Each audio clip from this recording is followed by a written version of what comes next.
Elias Rowan had lived most of his life on the outer rim of a quiet prairie settlement called Red Hollow, a place where the wind shaped the silence and most folks preferred to keep to themselves.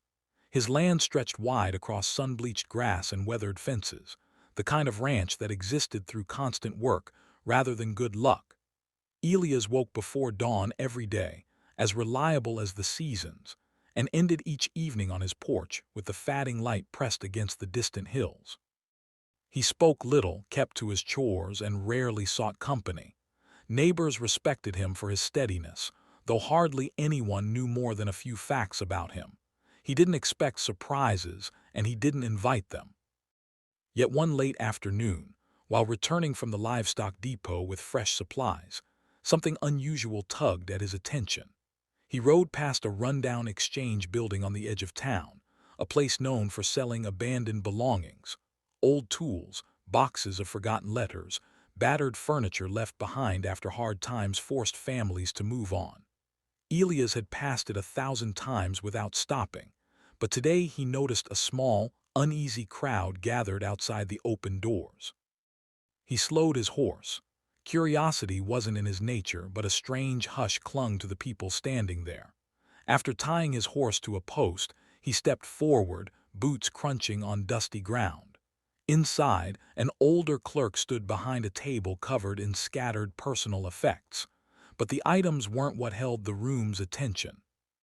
A young woman stood beside the table, perhaps 20 or 21, her dress threadbare, her face pale from exhaustion. Her dark hair was pulled back loosely, and she gripped a small fabric satchel as though it were the last thing tethering her to the world. Every time the clerk raised his voice, she flinched the slightest bit, though she forced herself to stand straight. "She can't take the documents unless she pays the outstanding fees," the clerk barked, waving a sheet of paper. "Rules are rules. Storage isn't free." A few spectators shook their heads, others whispered with detached indifference. No one stepped forward. In Red Hollow, survival was personal business, and most people kept their distance from trouble that wasn't theirs. Elias should have walked away. It wasn't his concern. Yet something about the girl's expression, the stubborn courage barely covering her fear, stirred something heavy in his chest. She looked like someone who had been holding herself together far too long. "How much does she owe?" Elias asked, his voice even. Heads turned. Elias Rowan was not the kind of man anyone expected to intervene in anything beyond cattle or fencing. The clerk, surprised, checked his ledger. "Enough that she can't cover it. Her father passed during the winter. Fees accumulated. We can't release the papers unless—" Elias didn't wait for him to finish. He withdrew the needed money from his coat pocket and laid it on the table. "Let her have her things." The room murmured. The young woman blinked as if she didn't believe what she'd heard. When the clerk finally handed her a small wooden box containing her father's documents, birth papers, land notices, a pocket watch, she held it close to her chest, her hands trembling. Elias turned, intending to leave. He'd done what was fair, nothing more. But before he reached the doorway, the girl hurried after him. Her voice wavered as she said, "You paid for me. Please don't walk away now." Elias stopped, confused. "I didn't buy you," he said gently. "I just covered the fee." She shook her head. "I know, that's not what I meant. I don't have anywhere to go." Her honesty struck deeper than any plea could have. And in that moment, Elias understood he couldn't leave her stranded in Red Hollow with nothing but a box of memories. "Come on," he said quietly. "You can stay at my ranch until you figure out your next step." Her relief was almost visible, like exhaling after months of holding her breath. "My name is Lila," she whispered. "And I'm Elias." They walked out of the exchange building together, the evening wind rising around them, carrying the first shift in two lives that had never expected to intertwine. The first night at Elias Rowan's ranch drifted by in a gentle quiet, the kind that made Lila feel both uneasy and strangely comforted. She slept in a spare room he rarely used, its small window facing the open prairie. The room was simple, plain walls, a wooden bed, a blanket smelling faintly of cedar. But to her, it felt like more peace than she'd known in months. She fell asleep clutching the wooden box of her father's belongings, as if afraid they might vanish again. Elias, meanwhile, had trouble sleeping. Though nothing in his home had changed physically, the air felt different. Another heartbeat under his roof. Another set of quiet footsteps. He wasn't a man accustomed to sharing his space, yet he found himself listening for any sign that Lila was uneasy. When he heard none, he finally drifted off, though his sleep was light and restless. At dawn, Elias rose as he always did, lighting the kitchen lantern and stepping outside to begin the morning chores. He moved through his tasks, feeding the horses, checking the goat pen, inspecting the fences with practiced ease. But today, for the first time in years, his thoughts drifted toward the house behind him. Was she awake? Was she frightened? Did she feel safe? Lila woke slowly, at first unsure of where she was. Then she remembered the stormy weight of the previous day and the unexpected kindness that had given her shelter. Sitting up, she breathed deeply. The air smelled of earth and wood smoke. For the first time in too long, she felt steady. When she stepped into the kitchen, she found a simple breakfast left for her on the counter: eggs, sliced bread, and a small note written in Elia's rough handwriting. "Eat, I'll be outside." No one had prepared a meal for her since her father died. Her eyes softened. She ate quietly, washed her plate, and followed the distant sound of Elias working. She found him near the barn, tightening a hinge on one of the gates. He glanced at her briefly, tipping his hat in greeting. "You rest well?" he asked. "Yes," she said, offering him a small smile. "Thank you for the breakfast, for everything." Elias nodded, uncomfortable with praise but not dismissive of it. "There's work to do here if you want to keep busy. If not, that's fine too." "What kind of work?" she asked quickly, eager to contribute rather than simply occupy space. "Small things. Feeding the chickens, sorting tools, tending the garden. I can show you if you'd like." "I would," she said without hesitation. So Elias spent the next hour walking her through the ranch's rhythms. He expected to explain each step twice, maybe more, but Lila learned fast. She fed the chickens carefully, swept the barn aisle, and organized Elias' scattered tools with an attention to detail he quietly admired. She moved with humility and determination, as though grateful for every chance to be useful. By midday, the sun grew warm and Elias brought out sandwiches he'd prepared earlier. They sat beneath the shade of an old elm tree that overlooked the fields. Lila studied the landscape, the open sky, the whispering grass, the slow sweep of the breeze, and sighed lightly. "This place," she said, "it feels like the world can breathe here." Elias followed her gaze. "It's quiet. Most people prefer louder places." "I don't," she said softly. He didn't respond, but something in her tone settled deep inside him. Later that afternoon, a brewing storm rolled across the horizon. The wind picked up, stirring dust and rattling the loose boards of the stable. Elias tightened his jaw. "Storm's coming fast. We need to bring the cattle in and secure the barn doors." "I'll help," Lila said immediately. Elias opened his mouth to protest. She didn't know ranch work, and storms on the plains could be sudden and ferocious, but the resolve in her eyes stopped him. She wasn't trying to prove something. She simply didn't want him facing it alone. So they worked together. The wind roared louder as they guided the cattle into shelter. Dust stung their faces. Lila pushed hard against the heavy barn door while Elias tied it off with rope. Thunder cracked overhead, sharp and startling. Inside the barn, the roof rattled under the force of the rain. Lila's chest rose and fell rapidly, her breath unsteady. Elias shrugged off his coat and laid it around her shoulders. "You all right?" he asked, his voice softer than the storm. She nodded, though she shivered. "Just not used to storms like this." "They pass," he said gently. "Everything does eventually." She looked at the horses standing calmly in their stalls. "They're not scared." Animals trust the places that hold them, Elias replied. His words settled over her like warmth. When the storm finally weakened, they returned to the house. Elias lit a fire, the glow reflecting in Lila's tired eyes. She sat quietly, holding the wooden box again. "You're thinking of him," Elias said quietly. She nodded. "He always said storms make you remember what matters." Elias didn't reply, but she felt the understanding in his silence. For the first time in a long while, Lila felt the smallest seed of safety taking root. The days that followed slid into a gentle rhythm neither Elias nor Lila expected. Each sunrise arrived quietly over the prairie, washing the land in pale gold, and each morning Lila stepped into the day with growing steadiness. She rose early, helped with chores, and filled the ranch house with a warmth Elias had forgotten could exist. Sometimes he found her humming while sweeping the porch or laughing softly at the chickens' antics. These small sounds, once absent from his life, slowly wove themselves into the fabric of his days.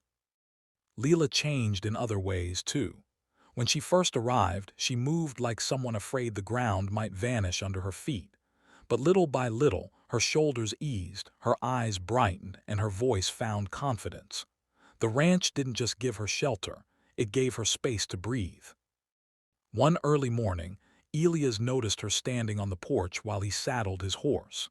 The sun hadn't fully risen yet, and soft blue light touched her face. She watched him with quiet admiration, though she looked away quickly when he glanced over. "Couldn't sleep?" he asked. "I slept fine," she replied with a small smile. "I woke early. The air felt peaceful." Elias nodded. "I'm riding out to the North Fields. Want to come along?" Her smile widened, shy but genuine. "Yes." They rode across the sweeping land, the prairie alive with the rustle of early wind and the distant call of birds. Elias kept the horse steady, making sure Lila felt secure in the saddle. She relaxed gradually, her tension fatting with every passing minute. By the time they reached the far fences, she was looking around with bright, open wonder. While Elias inspected the posts and wire, Lila wandered a few steps away to where small wildflowers had bloomed. Kneeling, she picked several, holding them gently. "When I was a child, I made tiny crowns from flowers like these," she said softly. "My father used to laugh when I wore them." Elias paused, watching the way memories softened her features. "You can make them again," he said. "Some things never leave us, even when life tries to strip them away." Lila's breath caught slightly, touched by the simple truth in his words. Later, back at the ranch, she made lunch while Elias cleaned tools outside. When she brought him a plate, he murmured a quiet thanks and they ate together on the porch steps. They talked about small things, the weather, the animals, the strange squeak coming from the gate hinge. But each exchange felt easy, natural, something slowly deepening between them. Months passed and people in Red Hollow began to talk. Elias Rowan, once the most solitary man in the region, now walked into town with a young woman beside him. Her presence softened him, though not in a way that made him less himself. If anything, it made him steadier. Folks who once called him distant now nodded at him with a bit more warmth. One afternoon, while they unloaded supplies from the cart, Lila asked a question she had been turning over in her mind for days. "Elias, do you ever think about the future?" He paused, setting aside a crate. "Sometimes." "What do you imagine?" she asked, her voice quiet but sincere. Elias wiped his hands on his trousers and looked toward the field stretching endlessly before them. "A ranch that holds strong," he said. "Good cattle, calm days." Then, after a long moment, "and someone to share it with." Lila's heart tightened. She wanted to ask if he meant her, if he saw her standing beside him when he pictured the years ahead. But before she could speak, a rider approached. An older woman from town dismounted and stepped toward them. "I've been looking for you, dear," she said to Lila. "I found your father's cousin. He lives 2 towns east. Says he feels responsible for you. He's willing to take you in." Lila froze. The words struck her like a cold wind. Elias said nothing, though his expression tightened almost imperceptibly. "You can go to him whenever you're ready," the woman added kindly. After she rode away, silence settled over the ranch, soft but heavy. Elias finally spoke. "You should think about it," he said. "Family matters." "I know," Lila whispered. But the idea of leaving Red Hollow, of leaving Elias, felt like being pushed toward a life that wasn't hers anymore. That night she lay awake, staring at the letters in her father's box. She imagined life with a distant relative she had never known. Then she imagined the ranch, the porch at dusk, the warmth of the fire, Elias' steady voice, his quiet presence. Which life felt like hers? She had no answer yet, only a deep ache. But over the next days, as she worked beside Elias as she always did, one truth grew stronger and clearer. She didn't want to be anywhere else. Lila's uncertainty lingered for a few days, settling over the ranch like a faint cloud. She moved through her chores with her usual care, but her thoughts were a restless storm.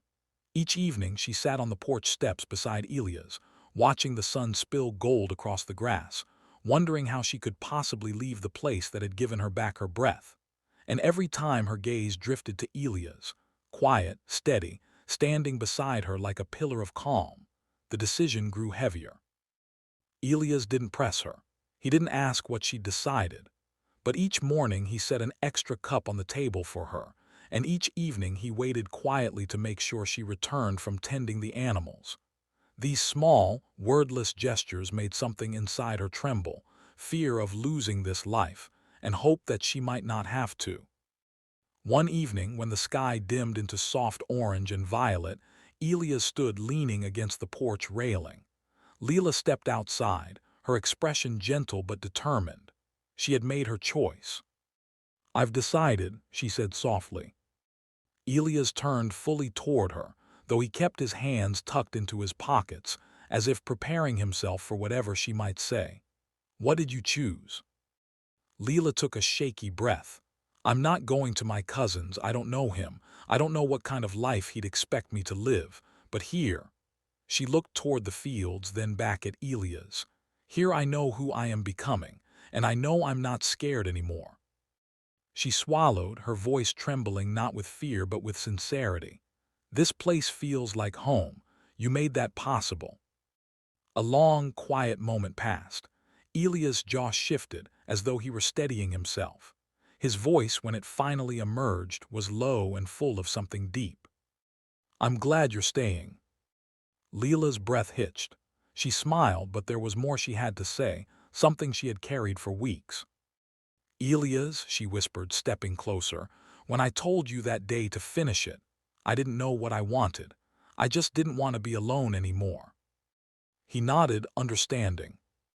"But now," she lifted her eyes to his, shining with emotion, "now I know exactly what I want." Elias inhaled slowly, his heart pounding in a way unfamiliar to him. "What is it you want, Lila?" "You," she said simply. "I want a life here with you." Silence enveloped them, warm and profound. Elias didn't move immediately. He wasn't a man to act without thought.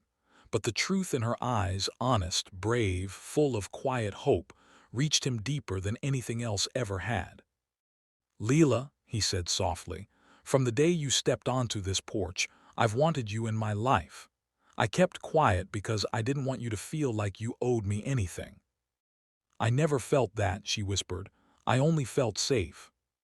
He exhaled, slow and steady, as if releasing years of solitude. Then he stepped closer, his voice gentle but sure.